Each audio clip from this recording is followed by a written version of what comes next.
Djilali pour Tennis, la famille, j'espère que vous êtes en forme. Aujourd'hui, nouvelle vidéo. Encore une fois aujourd'hui, on se retrouve dans un superbe cadre, donc dans un parc, donc dans ma ville à Aix-en-Provence. Aujourd'hui, dans cette nouvelle vidéo, on va parler d'une question que vous m'avez souvent posée pour les joueurs en 4e série. Vous m'avez posé cette question souvent sur Instagram en me demandant « Salut Djilali, comment je peux faire pour passer de non classé à 30, voire plus ?» Donc en gros, de passer de la 4e série à la 3e série. Donc dans cette vidéo, je t'ai préparé 4 conseils qui moi personnellement m'ont aidé à passer du coup de non classé à 30 et qui ont aidé aussi certains de mes élèves à le faire. À titre informatif, moi j'avais mis à l'époque, 3 mois, j'avais mis 3 mois et 6 tournois pour passer de non classé à 30, donc ça a été super rapide. Si tu es nouveau sur cette chaîne, n'hésite pas à t'abonner juste en cliquant sur le bouton s'abonner en bas. Tu vas retrouver des vidéos sur le tennis, sur la préparation physique et sur tout ce qui touche au monde du tennis. Sans plus attendre, on va parler des 4 conseils qui vont t'aider à passer de non classé à 30. Alors le premier conseil qui te freine dans ta progression en tournoi pour passer de non classé à 30, c'est un conseil qui m'énerve, mais malheureusement c'est un conseil que trop de joueurs font, c'est que vous faites trop de fautes. Si ça fait longtemps que tu es entre non classé et on va dire 35 à peu près, 35, 34 et que tu ne sais pas pourquoi, en fait c'est juste que tu fais trop de fautes. Faut te dire qu'en match à peu près un point au tennis de non classé à 30 ça va être environ 5 frappes de balle, 6 frappes de balle. Donc en fait le secret c'est que déjà pour commencer il faut que tu fasses moins de fautes de l'adversaire.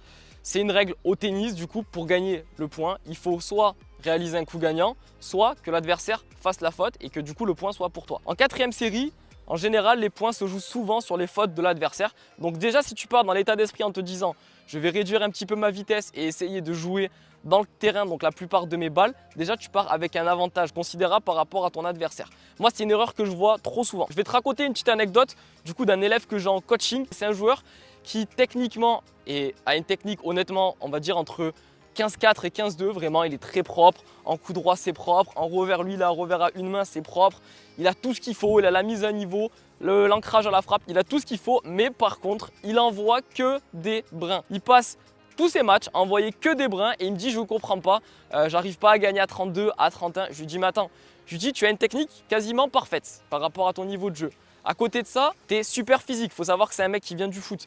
Et moi je lui dis écoute, on va l'appeler Paul, je lui ai dit écoute Paul, si tu veux progresser et réussir à gagner des classements et à te rapprocher du coup de la 3e série, voire être en 3e série, au niveau de ta technique, j'ai rien à t'apprendre. Au niveau de ton physique, j'ai rien à t'apprendre. Tu es un footeux, tu as joué, voilà, tu as une très bonne condition physique. Par contre, il faut que tu apprennes à gérer ta puissance par rapport à ta précision. Au tennis, pour faire simple, on a 2 jauges. On a la jauge ici vitesse, on a la jauge ici précision. Dès lors qu'on a plus de vitesse par rapport à la précision, que la précision commence à diminuer, là on commence à faire des fautes et là on commence du coup à perdre en efficacité. En 4e série, on s'en fiche totalement quasiment de la vitesse de ta balle. Ce qu'on cherche, c'est à mettre la balle dans le court. Moi je lui ai dit écoute Paul, je lui ai dit si tu as envie de progresser, il va falloir que juste tu me diminues ta vitesse de balle et que tu arrêtes de frapper super fort.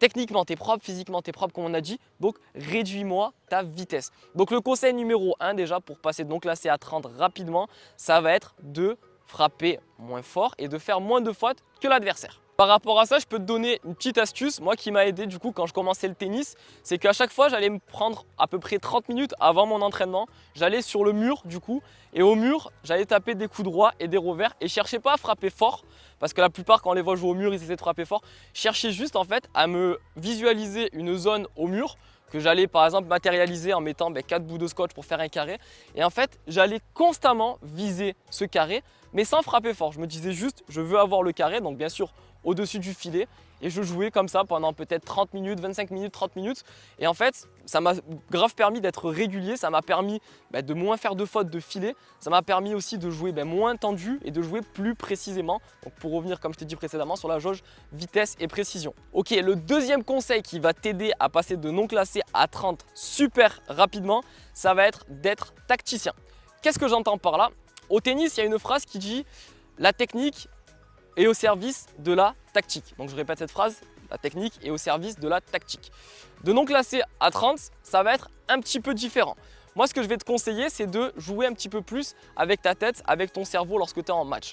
En général si tu es 4e série, je ne pense pas que tu aies une technique irréprochable au niveau de ta technique gestuelle pure. Mais par contre, libre à toi de jouer un petit peu avec ton cerveau en match en te disant par exemple comment je peux faire pour faire déjouer l'adversaire ou comment je peux faire pour utiliser mes points forts. Le terrain de tennis, tel que tu le vois, c'est une géométrie, c'est des mathématiques. Et moi déjà, le conseil que je vais te donner numéro 1, ça va être de jouer assez régulièrement, le plus souvent possible, croisé. Alors pourquoi je vais te dire de jouer croisé? Parce que en jouant croisé, du coup, ça te permet d'avoir la plus longue distance sur le terrain. Du coup, la distance croisée, elle est plus longue que la zone long de ligne. Et en fait, le fait de jouer croisé, ça te permettra déjà de diminuer les fautes. Ça te permettra aussi de passer là où le filet est le plus bas, parce qu'au milieu du terrain, le filet, c'est là où il est le plus bas par rapport à sur les côtés où il est plus haut avec les piquets de simple. Donc déjà, je vais te conseiller de jouer les balles le plus souvent possible croisées. Et en plus de ça, j'ai rajouté deux petites choses donc, qui sont juste ici. C'est que au niveau de ta tactique, déjà, il faut que tu saches que tu as deux axes principaux de travail sur lesquels tu peux jouer en match. Ça va être numéro 1, de jouer avec ton coup fort. Par exemple, si tu as un très bon coup droit, mais un revers qui est un petit peu moyen où tu fais des fautes, dès que tu peux, dès que tu as le temps, ne te prends pas la tête. Tu vas être ici, tu vas être au centre du terrain, ta reprise d'appui, tu vois que la balle arrive légèrement sur ton revers, viens décaler ici et viens prendre la balle du coup sur ton coup droit. Ne cherche pas à faire des revers pour faire des revers si tu sais que tu vas faire des fautes. Donc utilise ton point fort. Et le deuxième conseil que tu peux appliquer aussi en match, ça va être d'exploiter le point faible de ton adversaire. Si tu sais que ton adversaire par exemple a un mauvais revers, ben, ce que tu vas faire tout simplement, tu vas jouer sur son revers le plus souvent possible, tout en essayant, si c'est possible bien sûr, de jouer croisé sur son revers, donc par exemple avec ton décalage coup droit ou avec ton revers si tu préfères jouer en revers, si tu fais pas trop de fautes en revers. Joue croisé si tu sais qu'il a un mauvais revers et appuie-toi dessus, appuie-toi dessus, appuie-toi dessus. Et au fur et à mesure d'un moment, s'il voit qu'il a beaucoup moins de réussite, qu'il commence à faire des fautes, il va beaucoup plus se frustrer. Toi, ça va te faire des points gratuits et ça va te permettre de gagner des points super facilement. Donc le conseil numéro 2 pour passer de non classé à 30, ça va être d'être tacticien. On a parlé de la tactique, maintenant on va parler de la technique et ça va rejoindre mon conseil numéro 3 dans cette vidéo pour passer de non classé à 30. Ça va être d'avoir deux fondamentaux techniques qui pour moi sont indispensables même en 4e série, qui vont te permettre d'avoir de la sécurité dans tes coups, d'avoir de la précision dans tes coups et de faire moins de fautes que ton adversaire. Ces deux fondamentaux, le fondamental numéro 1, ça va être d'être toujours le plus souvent possible stable au moment de la frappe. Pour donner un petit exemple, lorsque tu joues à la pétanque, quand tu joues à la pétanque par exemple, tu es précis parce que tu vas être arrêté et tu vas lancer la boule en étant arrêté. Lorsque tu joues au jeu de fléchette par exemple, tu ne vas pas lancer la flèche en courant comme ça, tu vas lancer la flèche du coup en étant arrêté et en étant stable. Au tennis, c'est la même chose. Pour avoir de la précision, il va falloir que tu sois stable. Donc quand je dis stable, on peut traduire ça par être arrêté à la frappe si tu veux. Au moment où tu vas frapper la balle, on va dire que tu es ici, d'accord? Tu es ici, tu dois te déplacer, tu dois faire une course vers l'avant, tu vas te déplacer et au moment où tu frappes, je veux que quand tu as fini ta préparation ici au moment de ton geste, au moment où tu frappes et où tu déclenches la mise à niveau, je veux que tu sois stable à ce moment-là. Et le fait d'être stable, comme je t'ai dit, ça va te permettre d'être plus précis, ça va te permettre d'avoir de la sécurité dans tes coups et ça va te permettre aussi, et on va le voir juste après dans le point numéro 2, de réussir plus de coups dans le terrain que ton adversaire. Le deuxième conseil qui est indispensable pour moi au niveau technique, même en 4e série, ça va être tout simple, ça va être de passer sous la balle lorsque tu frappes. Pourquoi passer sous la balle lorsque tu frappes?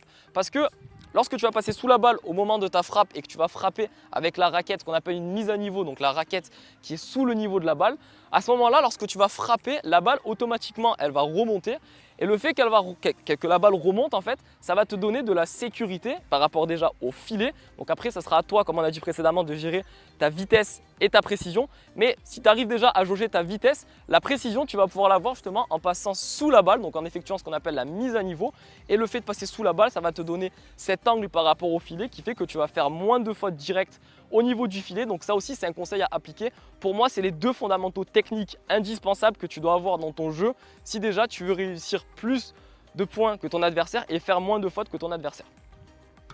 Le conseil numéro 4, qui est un conseil un petit peu bonus par rapport à ça, si tu veux passer de la 4e série à la 3e série, ça va être de faire des tournois, mais surtout de prendre du plaisir. Lorsque tu arrives en match, pense à une chose, c'est que toi, comme moi, comme quelqu'un qui est classé seconde série, on est personne. Donc, lorsque tu vas faire des matchs, j'ai envie que tu sois dans le bon état d'esprit, d'accord, dans le bon mood, que tu rentres sur le terrain, tu te dis j'ai envie de passer une bonne partie de tennis, l'adversaire en face de moi, j'ai envie qu'on fasse un bon match et que toi-même tu fasses un bon match, mais sans te dire, sans te mettre une pression sur les épaules. Je sais que des fois on arrive en match, surtout si tu me regardes et que tu es jeune, peut-être que tu vas te mettre une pression en arrivant en match en te disant il faut absolument que je gagne, il faut absolument que je sorte du terrain avec la victoire si tu as tes parents qui sont là.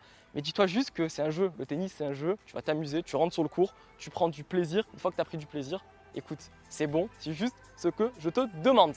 Voilà pour cette vidéo, pour les 4 conseils pour passer de non classé à 30.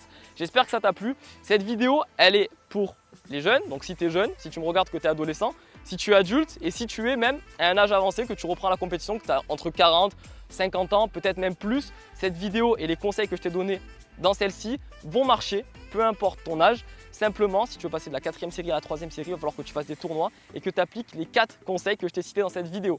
Si la vidéo t'a plu, comme d'habitude, tu laisses un pouce en bas de celle-ci, tu t'abonnes si ce n'est pas fait et tu me donnes en commentaire ton avis sur cette vidéo en me disant si les conseils que je t'ai donnés t'ont aidé. Merci d'avoir regardé cette vidéo, c'était Djilali pour Vitennis. Prenez soin de vous, ciao.